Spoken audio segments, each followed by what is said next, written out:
Olá e bem-vindos. Hoje vamos analisar um tema complexo, mas muito importante: as ditaduras militares. Temos aqui connosco vários materiais, artigos, notas, análises que nos ajudam a perceber melhor estes regimes. A nossa ideia é, pronto, tentar perceber o que é que define exatamente uma ditadura militar, como é que se distingue de outras ditaduras e, claro, olhar para as características, exemplos e aquela questão complicada das vantagens versus as desvantagens reais que as fontes descrevem. É um tema fundamental, sem dúvida, e acho importante dizer já, como as fontes também sugerem, que analisar isto não é de modo algum defender estes regimes. É antes um exercício Essencial, essencial quase. para quê, exatamente? Bem, para percebermos como funcionam os sistemas não democráticos, e isso, por contraste, ajuda-nos a valorizar a democracia. Olhar para como o poder se concentra, como se justifica a autoridade, o controle social, é crucial. Concordo plenamente. É uma forma de aprender com a história, não é? Identificar talvez alguns sinais de perigo e reforçar o valor das instituições democráticas. Sobretudo quando hoje em dia às vezes ouvimos discursos que parecem relativizar a repressão que existiu. Exatamente. Ok, então vamos lá, vamos desempacotar isto. Começando pelo mais básico. O que é que os materiais que temos nos dizem sobre a definição? O que é uma ditadura militar? A ideia principal que eu retirei é que é uma forma de governo autoritário, onde quem manda mesmo, na prática, são as Forças Armadas. O poder político está lá diretamente. Sim, é isso. Não é só influência, é controle executivo. Muitas vezes através das chamadas juntas militares, que acabam por mandar em tudo o resto no Estado. Certo. E as fontes que vimos talham uma série de características que vêm quase sempre juntas. Não é só o poder militar, vem um pacote completo. Como, por exemplo? Por exemplo, a censura. Generalizada. Um controle muito apertado sobre o que se diz, o que se escreve, o que se vê. Imprensa, cultura, tudo o que possa parecer crítico. E essa censura parece ser mesmo um pilar do sistema, não é? Pelo que percebi das fontes, como o poder não vem de eleições, precisa de controlar a narrativa para se aguentar. Precisamente, a falta de eleições livres e justas é outra marca.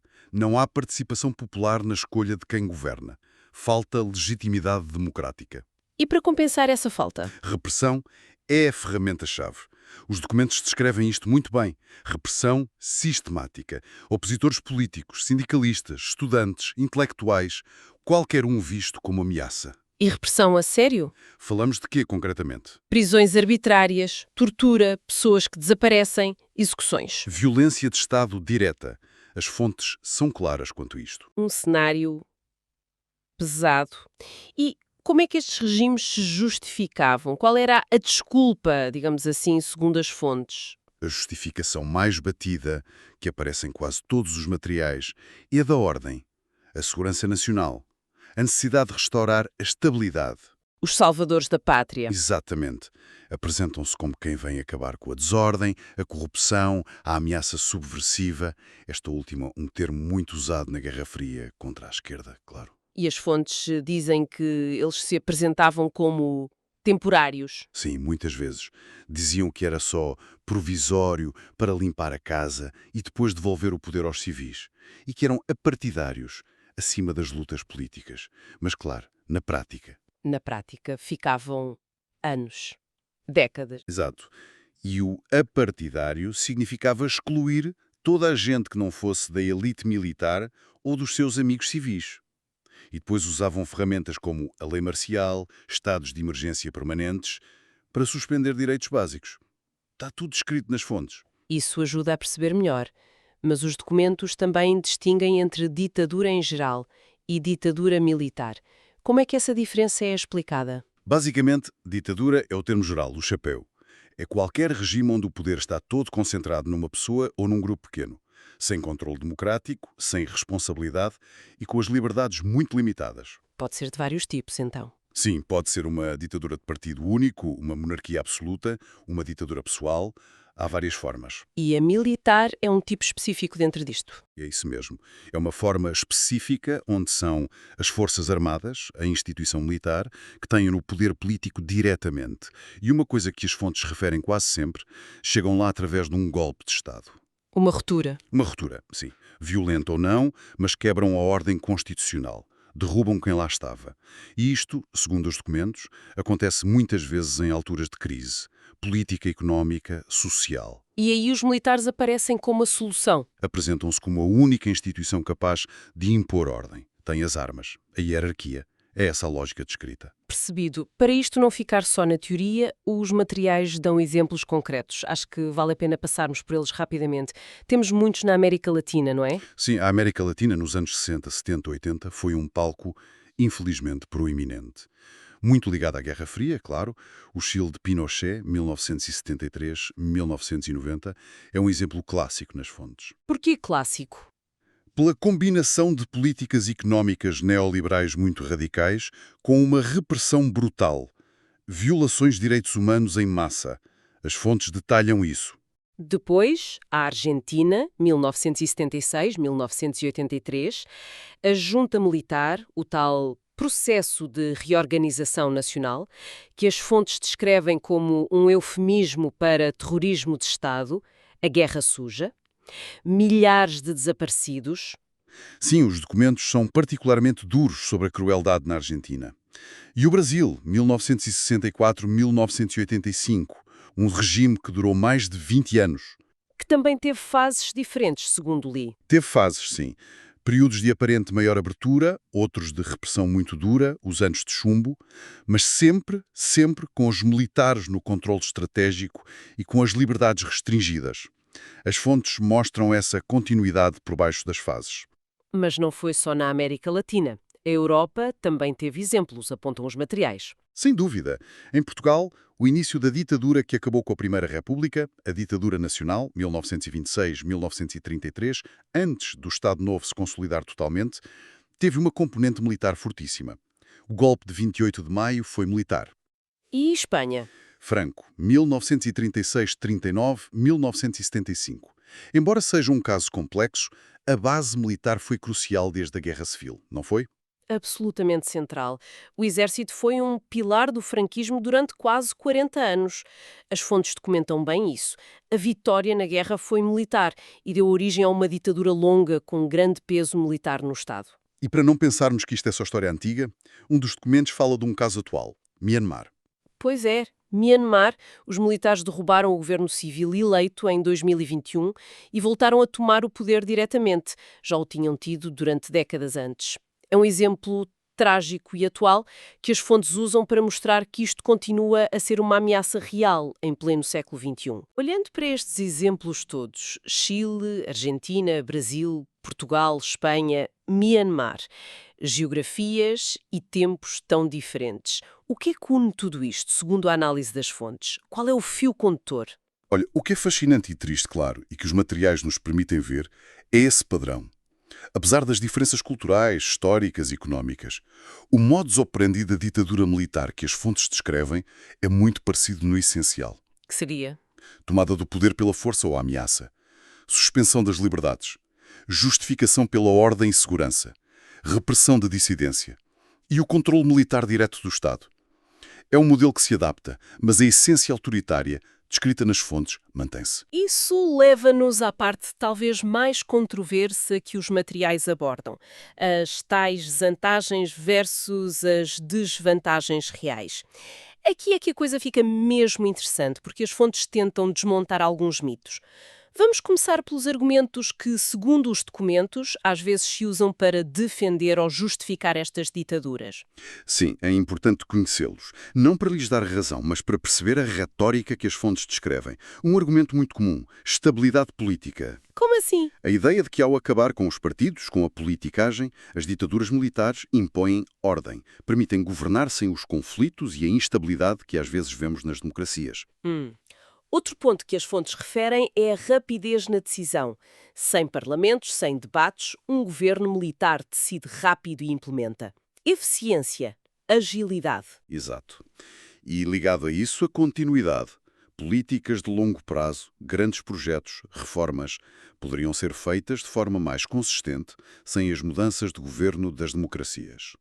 E na economia e na sociedade, que argumentos é que as fontes identificam aí? Na economia, alega-se muitas vezes, segundo as fontes, que podem trazer crescimento. A tal estabilidade e decisão rápida atrairiam investimento, permitiriam grandes obras. O tal milagre económico que se associou a alguns casos, como o brasileiro ou o chileno inicial. E no social? Ordem.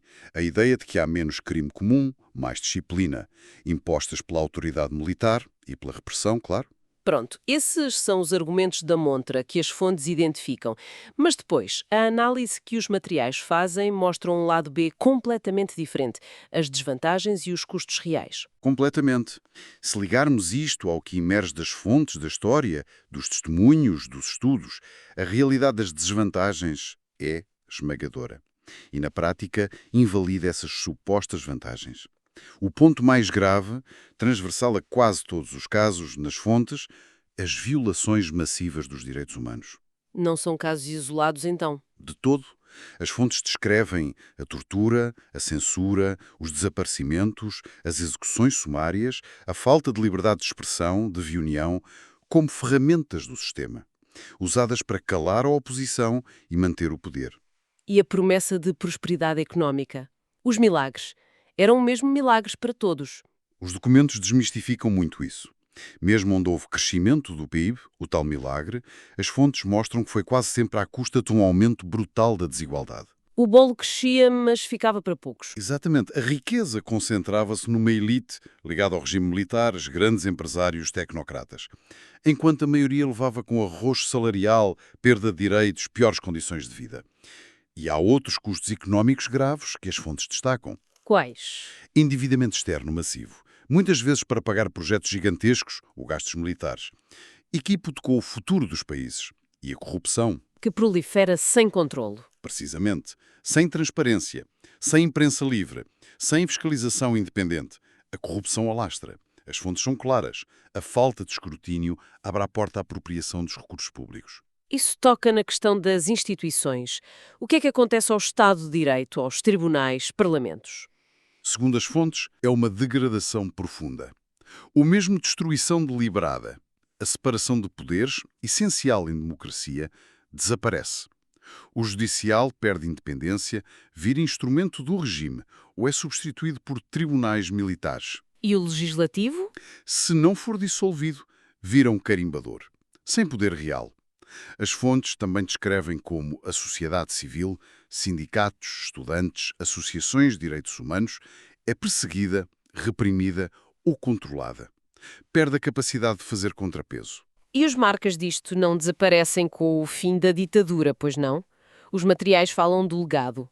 Nem pensar. Os custos sociais, psicológicos, a longo prazo, são enormes. As fontes documentam isto muito bem. Gerações marcadas pelo trauma, medo, perseguição, perda de familiares. Cria-se uma cultura de silêncio, de desconfiança, que demora décadas a sarar. E a transição para a democracia? Muito difícil. Precisamente por causa desta herança pesada. Reconstruir instituições, lidar com o passado das violações de direitos humanos, restabelecer a confiança, são desafios gigantescos que as sociedades enfrentam. As fontes analisam isso em detalhe. Então, resumindo o que vimos nestes materiais, percorremos a definição da ditadura militar, vimos como o controle das Forças Armadas se traduz em repressão, censura, falta de eleições, olhamos para exemplos concretos que mostram este padrão e, fundamentalmente, confrontamos os argumentos da ordem e progresso com as desvantagens reais e devastadoras, violações de direitos humanos, consequências económicas más para a maioria, destruição das instituições e um legado social traumático. A balança parece pender de forma esmagadora para um lado. Acho que essa é a conclusão central que salta destes materiais. Sim, a diferença entre a retórica e a realidade da opressão é gritante. E isto só reforça a importância de estudarmos estes fenómenos. Não por curiosidade, mas para percebermos as ameaças à democracia. E para valorizarmos o que temos. Exatamente. Valorizar as liberdades, a separação de poderes, o Estado de Direito, a participação cívica, tudo o que estas ditaduras anulam. É um tema que continua muito relevante, até por causa das tentativas de revisionismo histórico que, como disse, tentam suavizar ou negar a natureza destes regimes. E talvez, para fecharmos esta nossa análise dos materiais, fica uma questão, uma reflexão que vai um bocadinho além deles, mas que eles inspiram.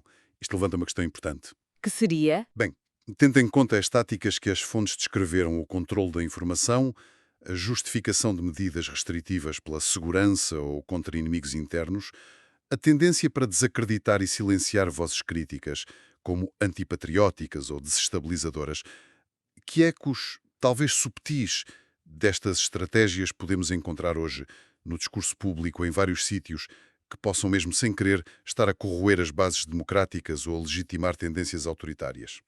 É, de facto, uma pergunta que nos deixa a pensar e mostra como olhar para estes materiais sobre o passado continua a ser fundamental para entendermos o presente. Foi uma exploração intensa que nos deu muito em que pensar.